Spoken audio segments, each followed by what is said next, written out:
Dinar al-Sami adalah putra seorang budak berbangsa Persia dari Sijistan Kabul dan menjadi murid Hasan al-Basri.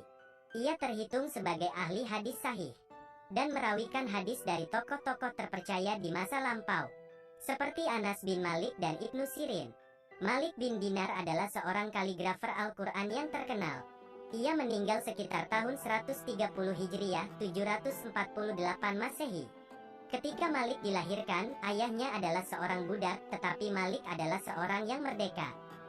Dikisahkan bahwa pada suatu ketika Malik bin Dinar menumpang sebuah perahu. Setelah berada di tengah lautan, awak-awak perahu meminta dan berkata kepada Malik, "Bayarlah ongkos perjalananmu." "Aku tak mempunyai uang," jawab Malik. Awak-awak perahu memukulnya hingga ia pingsan. Ketika Malik siuman, mereka meminta lagi, "Bayarlah ongkos perjalananmu." "Aku tidak mempunyai uang," jawab Malik sekali lagi, dan untuk kedua kalinya mereka memukulnya hingga pingsan. Ketika Malik siuman kembali, maka untuk ketiga kalinya mereka mendesak, "Bayarlah ongkos perjalananmu." "Aku tidak mempunyai uang. Marilah kita pegang kedua kakinya dan kita lemparkan dia ke laut." Pelaut-pelaut tersebut berseru. Saat itu juga, semua ikan di laut mendongakkan kepala mereka ke permukaan air, dan masing-masing membawa 2 keping dinar emas di mulutnya. Malik menjulurkan tangan.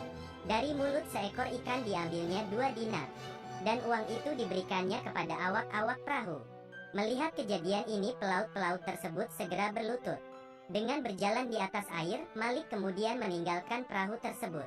Inilah penyebab mengapa ia dinamakan Malik bin Dinar. Tentang pertaubatan Malik bin Dinar, kisahnya adalah sebagai berikut. Ia adalah seorang lelaki yang sangat tampan, gemar bersenang-senang dan memiliki harta kekayaan yang berlimpah-limpah. Malik tinggal di Damaskus, di mana golongan Muawiyah telah membangun sebuah masjid yang besar dan mewah. Malik ingin sekali diangkat sebagai pengurus masjid tersebut. Maka pergilah ia ke masjid itu. Di pojok ruangan masjid itu dibentangkannya sajadahnya, dan disitulah ia selama setahun terus-menerus melakukan ibadah, sambil berharap agar setiap orang akan melihatnya sedang melakukan salat. "Alangkah munafiknya engkau ini," ia selalu berkata kepada dirinya sendiri. Setahun telah berlalu. Apabila hari telah malam, Malik keluar dari masjid itu dan pergi bersenang-senang. Pada suatu malam, ketika ia sedang menikmati musik, dikala semua teman-temannya telah tertidur, tiba-tiba dari kecapi yang sedang dimainkannya,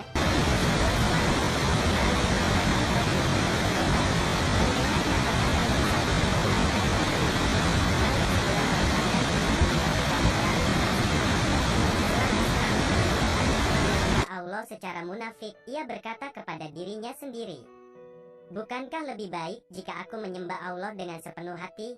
Aku malu. Apakah yang harus kulakukan? Seandainya orang-orang hendak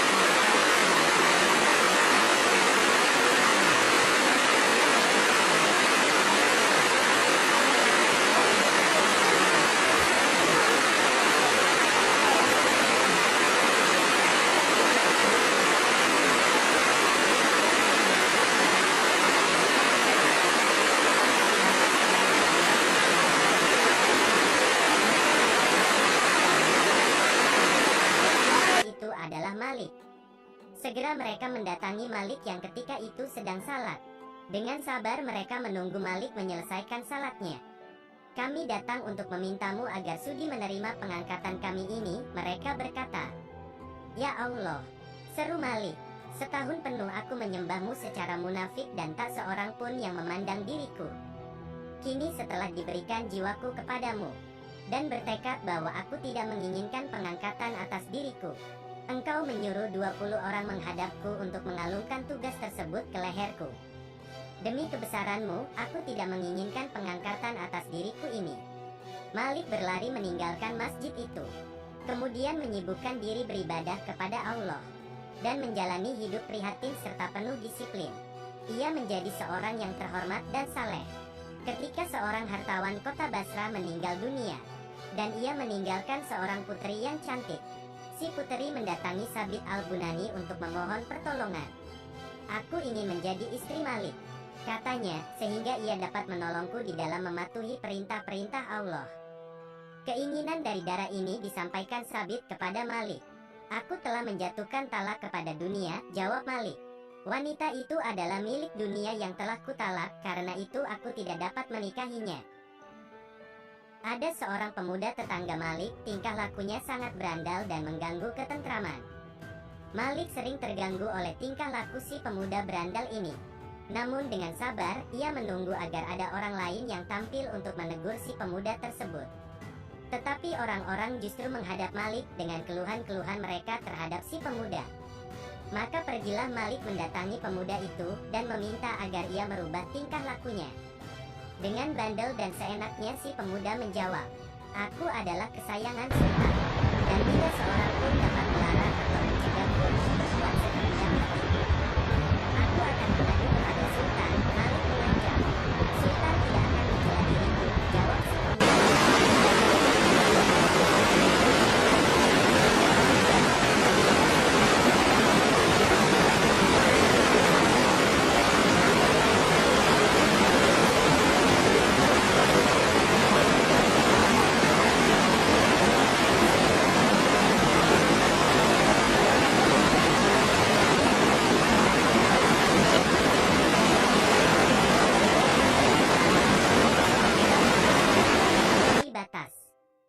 Sekali lagi Malik pergi untuk menegur si pemuda. Tetapi di tengah perjalanan Malik mendengar seruan yang ditujukan kepadanya. "Jangan engkau sentuh sahabatku itu." Masih dalam keadaan terkejut dan gemetar Malik menjumpai si pemuda. Melihat kedatangan Malik, si pemuda menyentak. "Apa pulakah yang telah terjadi, sehingga engkau datang ke sini untuk kedua kalinya?" Malik menjawab, "Kali ini aku datang bukan untuk mencela tingkah lakumu. Aku datang semata-mata untuk menyampaikan kepadamu bahwa aku telah mendengar seruan yang mengatakan, 'Jangan engkau sentuh sahabatku itu.'" Si pemuda berseru, "Wahai, kalau begitu halnya, maka gedungku ini akan kujadikan sebagai tempat untuk beribadah kepadanya. Aku tidak peduli lagi dengan semua harta kekayaanku ini." Setelah berkata demikian, ia pun pergi dan meninggalkan segala sesuatu yang dimilikinya dan memulai pengembaraan di atas dunia ini. Malik mengisahkan bahwa beberapa lama kemudian di kota Mekah, ia bertemu dengan pemuda tersebut dalam keadaan terlunta-lunta menjelang akhir hayatnya. "Ia adalah sahabatku," si pemuda berkata dengan terengah-engah. "Aku akan menemui sahabatku." Setelah berkata demikian, ia lalu menghembuskan nafasnya yang terakhir. Telah bertahun-tahun, bibir Malik tidak dilewati makanan yang manis maupun yang asam. Setiap malam, ia pergi ke tukang roti dan membeli 2 potong roti untuk berbuka puasanya. Kadang-kadang, roti yang dibelinya itu masih terasa hangat, dan ini menghibur hatinya dan dianggapnya sebagai perangsang selera. Pada suatu hari, Malik jatuh sakit dan ia sangat ingin memakan daging. 10 hari lamanya keinginan itu dapat ditahannya. Sewaktu ia tidak dapat bertahan lebih lama lagi, maka pergilah ia ke toko makanan untuk membeli 2-3 potong kaki domba dan menyembunyikan kaki domba tersebut di lengan bajunya. Si pemilik toko menyuruh seorang pelayannya membuntuti Malik untuk menyelidiki apa yang hendak dilakukannya. Tidak berapa lama kemudian, si pelayan kembali dengan air mata berlinang. Si pelayan memberikan laporannya. Dari sini, ia pergi ke sebuah tempat yang sepi. Di tempat itu, dikeluarkannya kaki-kaki domba itu, diciumnya dan ia berkata kepada dirinya sendiri, "Lebih daripada ini bukanlah hakmu." Kemudian diberikannya roti dan kaki-kaki domba tersebut kepada seorang pengemis. Kemudian ia berkata pula kepada dirinya sendiri, "Wahai jasmani yang lemah, jangan kau sangka bahwa aku menyakitimu karena benci kepadamu. Hal ini kulakukan agar pada hari berbangkit nanti, engkau tidak dibakar di dalam api neraka. Bersabarlah beberapa hari lagi, karena pada saat itu, godaan ini mungkin telah berhenti dan engkau akan mendapatkan kebahagiaan yang abadi." Pada suatu ketika, Malik bin Dinar berkata, "Aku tidak mengerti apakah maksudnya ucapan, 'Bila seseorang tidak memakan daging selama 40 hari, maka kecerdasan akalnya akan berkurang.' Aku sendiri tidak pernah makan daging selama 20 tahun. Tetapi kian lama kecerdasan akalku makin bertambah juga." Selama 40 tahun, Malik tinggal di kota Basrah dan selama itu pula ia tidak pernah memakan buah korma yang segar. Apabila musim korma tiba, ia berkata, "Wahai penduduk kota Basrah, saksikanlah betapa perutku tidak menjadi kempes karena tidak memakan buah korma, dan betapa perut kalian tidak gembung karena setiap hari memakan buah korma." Namun setelah 40 tahun lamanya, batinnya diserang kegelisahan. Betapapun usahanya, namun keinginannya untuk memakan buah korma segar tidak dapat ditindasnya lagi. Akhirnya, setelah beberapa hari berlalu, keinginan tersebut kian menjadi-jadi, walaupun tak pernah dikabulkannya, dan Malik akhirnya tak berdaya untuk menolak desakan nafsunya itu. "Aku tidak mau makan buah korma," ia menyangkal keinginannya sendiri. "Lebih baik aku dibunuh atau mati." Malam itu terdengarlah suara yang berkata, "Engkau harus memakan buah korma. Bebaskan jasmanimu dari kungkungan." Mendengar suara ini, jasmaninya yang merasa memperoleh kesempatan itu, mulai menjerit-jerit. "Jika engkau menginginkan buah kurma," Malik menyentak, "berpuasalah terus-menerus selama 1 minggu dan sholatlah sepanjang malam. Setelah itu barulah akan kuberikan buah kurma kepadamu." Ucapan ini membuat jasmaninya senang. Dan seminggu penuh ia salat sepanjang malam dan berpuasa setiap hari. Setelah itu ia pergi ke pasar, membeli beberapa buah kurma, kemudian pergi ke masjid untuk memakan buah kurma tersebut di lantai atas. Tetapi dari loteng sebuah rumah, seorang bocah berseru, "Ayah, seorang Yahudi membeli kurma dan hendak memakannya di dalam masjid." Apa pula yang hendak dilakukan Yahudi itu di dalam masjid? Si ayah menggerutu dan bergegas untuk melihat siapakah Yahudi yang dimaksud anaknya itu. Tetapi begitu melihat Malik, ia lantas berlutut. "Apa arti kata-kata yang diucapkan anak itu?" Malik mendesak, "Maafkanlah ia guru." Si ayah memohon, ia masih anak-anak dan tidak mengerti. "Di sekitar ini banyak orang-orang Yahudi. Kami selalu berpuasa, dan anak-anak kami menyaksikan beberapa orang-orang Yahudi makan di siang hari. Oleh karena itu, mereka berpendapat bahwa setiap orang yang makan di siang hari adalah seorang Yahudi. Apa-apa yang telah diucapkannya adalah karena kebodohannya. Maafkanlah dia." Mendengar penjelasan tersebut, Malik sangat menyesal. Ia menyadari bahwa anak itu telah didorong Allah untuk mengucapkan kata-kata itu. "Ya Allah," seru Malik, "sebuah kurma pun belum sempat kumakan. Dan engkau menyebutku Yahudi melalui lidah seorang anak yang tak berdosa. Seandainya kurma-kurma ini sempat termakan olehku, niscaya engkau akan menyatakan diriku sebagai seorang kafir. Demi kebesaranmu, aku bersumpah tidak akan memakan buah kurma untuk selama-lamanya." Sumber kisah dari kitab Tazkiratul Aulia karya Fariduddin Attar.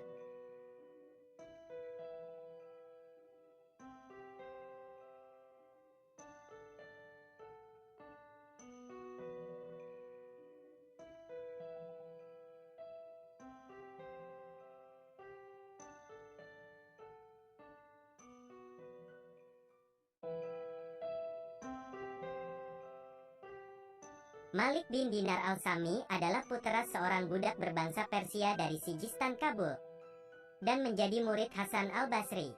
Ia terhitung sebagai ahli hadis sahih, dan merawikan hadis dari tokoh-tokoh terpercaya di masa lampau, seperti Anas bin Malik dan Ibnu Sirin. Malik bin Dinar adalah seorang kaligrafer Al-Quran yang terkenal. Ia meninggal sekitar tahun 130 Hijriah, 748 Masehi. Ketika Malik dilahirkan, ayahnya adalah seorang budak, tetapi Malik adalah seorang yang merdeka. Dikisahkan bahwa pada suatu ketika Malik bin Dinar menumpang sebuah perahu. Setelah berada di tengah lautan, awak-awak perahu meminta dan berkata kepada Malik, "Bayarlah ongkos perjalananmu." "Aku tak mempunyai uang," jawab Malik. Awak-awak perahu memukulnya hingga ia pingsan. Ketika Malik siuman, mereka meminta lagi, "Bayarlah ongkos perjalananmu." "Aku tidak mempunyai uang," jawab Malik sekali lagi, dan untuk kedua kalinya mereka memukulnya hingga pingsan. Ketika Malik siuman kembali, maka untuk ketiga kalinya mereka mendesak, "Bayarlah ongkos perjalananmu." "Aku tidak mempunyai uang. Marilah kita pegang kedua kakinya dan kita lemparkan dia ke laut." Pelaut-pelaut tersebut berseru.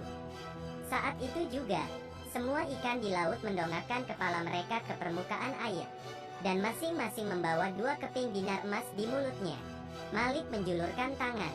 Dari mulut seekor ikan diambilnya 2 dinar. dan uang itu diberikannya kepada awak-awak perahu. Melihat kejadian ini, pelaut-pelaut tersebut segera berlutut. Dengan berjalan di atas air, Malik kemudian meninggalkan perahu tersebut. Inilah penyebab mengapa ia dinamakan Malik bin Dinar.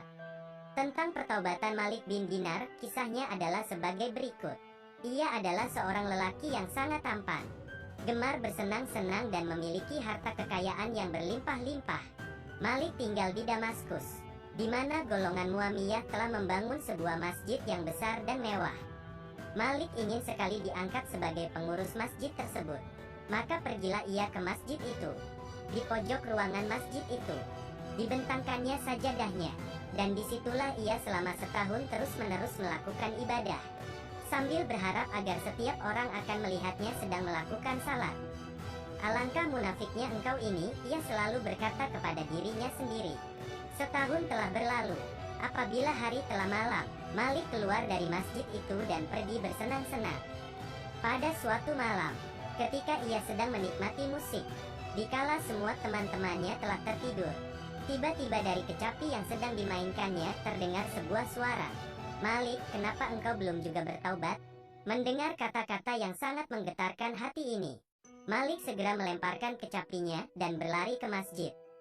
Selama setahun penuh, aku telah menyembah Allah secara munafik, ia berkata kepada dirinya sendiri. Bukankah lebih baik jika aku menyembah Allah dengan sepenuh hati? Aku malu. Apakah yang harus kulakukan?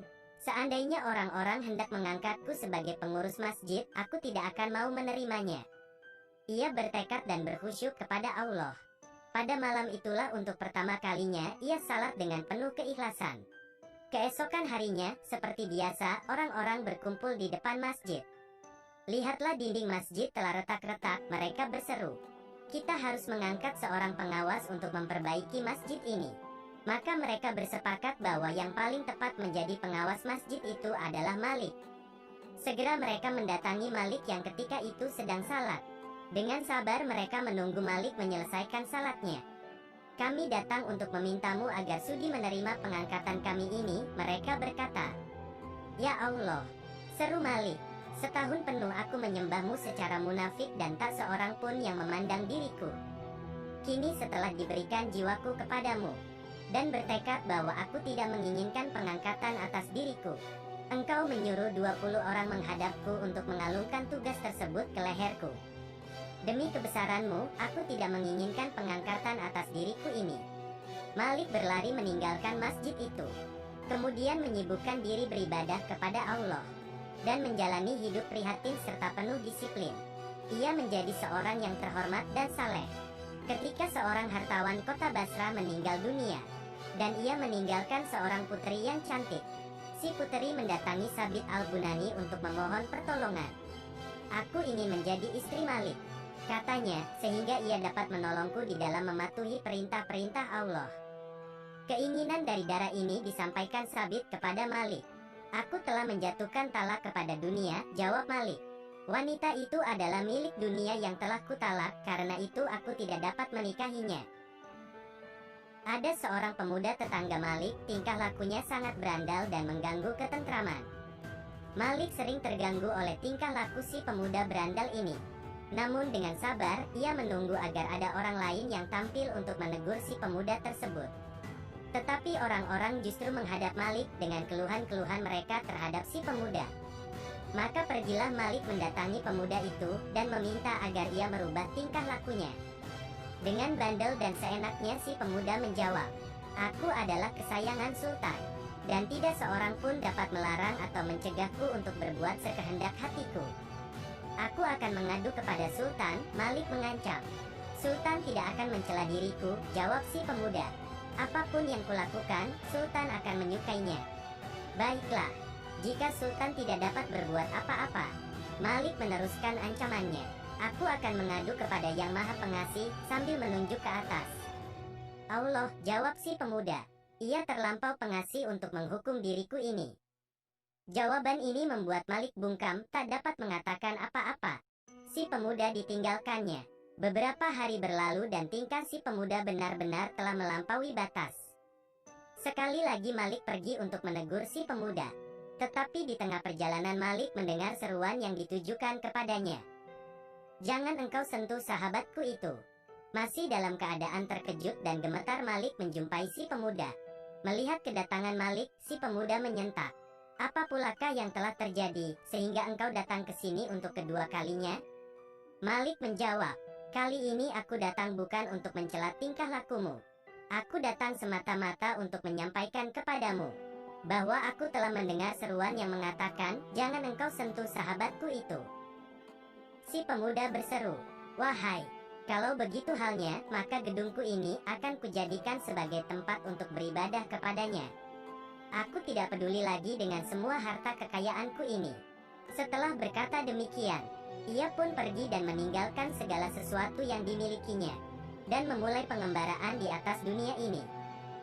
Malik mengisahkan bahwa beberapa lama kemudian di kota Mekah, ia bertemu dengan pemuda tersebut dalam keadaan terlunta-lunta menjelang akhir hayatnya. "Ia adalah sahabatku," si pemuda berkata dengan terengah-engah. "Aku akan menemui sahabatku." Setelah berkata demikian, ia lalu menghembuskan nafasnya yang terakhir. Telah bertahun-tahun, bibir Malik tidak dilewati makanan yang manis maupun yang asam. Setiap malam, ia pergi ke tukang roti dan membeli 2 potong roti untuk berbuka puasanya. Kadang-kadang, roti yang dibelinya itu masih terasa hangat, dan ini menghibur hatinya dan dianggapnya sebagai perangsang selera. Pada suatu hari, Malik jatuh sakit dan ia sangat ingin memakan daging. 10 hari lamanya keinginan itu dapat ditahannya. Sewaktu ia tidak dapat bertahan lebih lama lagi, maka pergilah ia ke toko makanan untuk membeli 2-3 potong kaki domba dan menyembunyikan kaki domba tersebut di lengan bajunya. Si pemilik toko menyuruh seorang pelayannya membuntuti Malik untuk menyelidiki apa yang hendak dilakukannya. Tidak berapa lama kemudian, si pelayan kembali dengan air mata berlinang. Si pelayan memberikan laporannya. Dari sini, dia pergi ke sebuah tempat yang sepi. Di tempat itu, dikeluarkannya kaki-kaki domba untuk mencicipinya dan dia berkata kepada dirinya sendiri, "Lebih daripada ini, bukan maaf." Kemudian diberikannya roti dan kaki-kaki domba tersebut kepada seorang pengemis. Kemudian dia berkata pula kepada dirinya sendiri, "Wahai jasmani yang lemah, jangan kau sangka bahwa aku menyakitimu karena benci kepadamu. Hal ini kulakukan agar pada hari berbangkit nanti, engkau tidak dibakar di dalam api neraka.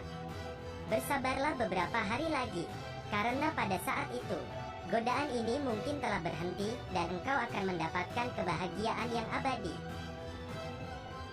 Pada suatu ketika, Malik bin Dinar berkata, "Aku tidak mengerti apakah maksudnya ucapan, 'Bila seseorang tidak memakan daging selama 40 hari, maka kecerdasan akalnya akan berkurang.'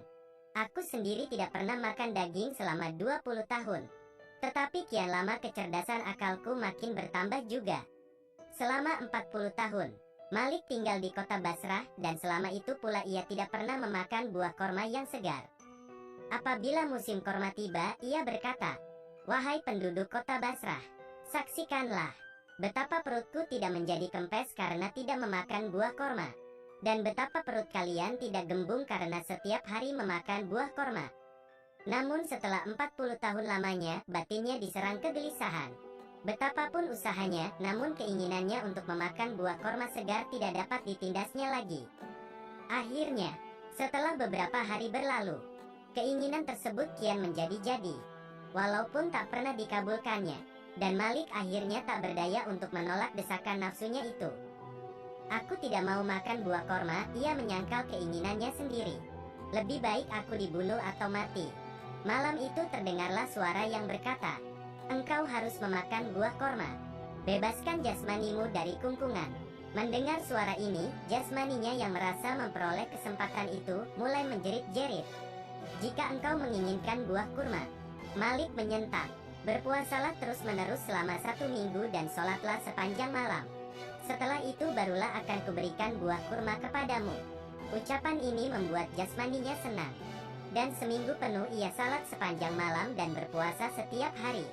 Setelah itu ia pergi ke pasar, membeli beberapa buah kurma, kemudian pergi ke masjid untuk memakan buah kurma tersebut di lantai atas. Tetapi dari loteng sebuah rumah, seorang bocah berseru, "Ayah, seorang Yahudi membeli kurma dan hendak memakannya di dalam masjid." Apa pula yang hendak dilakukan Yahudi itu di dalam masjid? Si ayah menggerutu dan bergegas untuk melihat siapakah Yahudi yang dimaksud anaknya itu. Tetapi begitu melihat Malik, ia lantas berlutut. Apa arti kata-kata yang diucapkan anak itu? Malik mendesak. Maafkanlah ia guru, si ayah memohon, ia masih anak-anak dan tidak mengerti. Di sekitar ini, banyak orang-orang Yahudi. Kami selalu berpuasa. Dan anak-anak kami menyaksikan beberapa orang-orang Yahudi makan di siang hari. Oleh karena itu, mereka berpendapat bahwa setiap orang yang makan di siang hari adalah seorang Yahudi. Apa-apa yang telah diucapkannya adalah karena kebodohannya. Maafkanlah dia. Mendengar penjelasan tersebut, Malik sangat menyesal. Ia menyadari bahwa anak itu telah didorong Allah untuk mengucapkan kata-kata itu. Ya Allah, seru Malik. Sebuah kurma pun belum sempat kumakan. Dan engkau menyebutku Yahudi melalui lidah seorang anak yang tak berdosa. Seandainya kurma-kurma ini sempat termakan olehku, niscaya engkau akan menyatakan diriku sebagai seorang kafir. Demi kebesaranmu, aku bersumpah tidak akan memakan buah kurma untuk selama-lamanya. Sumber kisah dari kitab Tazkiratul Auliyah karya Fariduddin Attar.